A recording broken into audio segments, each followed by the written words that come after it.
నాకు డౌటు తెలుగుదేశం వాళ్ళు కమ్మ సామాజిక వర్గ ఎమ్మెల్యేలు, ప్రజాప్రతినిధుల సమావేశం లేదా మన పార్టీలో ఉన్న కమ్మ సామాజిక వర్గ నాయకుల సమావేశాన్ని పెడితే వైసీపీ వాళ్ళు ఎంత గోలగోల చేస్తారు. అలాగే వైఎస్ఆర్ కాంగ్రెస్ పార్టీకి సంబంధించినటువంటి రెడ్లందరూ మీటింగ్ పెట్టుకుని మా రెడ్లకి సంబంధించిన రివ్యూ అని మీటింగ్ పెడితే ఎలా చూస్తారు? నవ్వుకోరా? అలాంటిది వైఎస్ఆర్ కాంగ్రెస్ పార్టీ కాపు నేతల సమావేశం. సరే కాపు నేస్తం ఇవ్వట్లేదు, లేకపోతే ఇంకోటి ఇవ్వట్లేదు, ఇంకోటి ఇవ్వట్లేదు. ఇంతకీ వైసీపీ కాపులు వేరు, తెలుగుదేశం కాపులు వేరు, జనసేన కాపులు వేరు. కాపుల్లో ఇట్లాగా కులంలో మళ్ళీ ఇలాగుంటాయి వర్గాలు.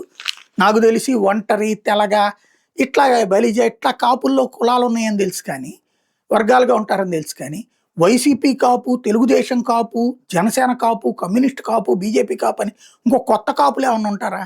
ప్రత్యేకించి ఇప్పుడు కాపుల మీటింగ్ పెట్టుకుని ఏం సాధించినట్టు? అంటే వాళ్ళకే అర్థం కావాలి.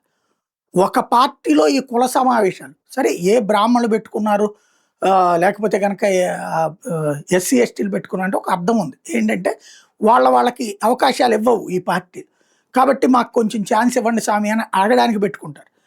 ఇక్కడ కాపులకి తక్కువేం ఛాన్స్ చేసింది వైసీపీ, కాకపోతే పవన్ని ఎదుర్కోవడానికి పెట్టారు. పవన్ని ఇట్లాగా ఎదుర్కొంటే ఉపయోగం ఏమైనా ఉంటుంది? మీరు మీటింగులు పెట్టే కొద్దీ ఇంకొంచెం పవన్కి ఉపయోగపడుతుంది. ఎందుకు? మీరెవరో ఒకడు నోటి దోల మాటలు మాట్లాడతారు. ఆ నోటి దోల మాటలు అక్కడ వాళ్ళు నోటి దోల మాట్లాడతారు, కానీ వాళ్ళ అదృష్టం వాళ్ళ నోటి దోలనేమో పోరాటం కిందన, మీ నోటి దోలనేమో తెలివి తక్కువ కిందన చూపెట్టేటటువంటి యంత్రాంగం ఉంది వాళ్ళ చేతుల్లో. సోషల్ మీడియాలో కూడా వాళ్ళు అట్లా పెడతారు. ఇంకో 4 బూతులు తిట్టించుకోవడం తప్పించి ఏమన్నా ప్రయోజనం ఉందా?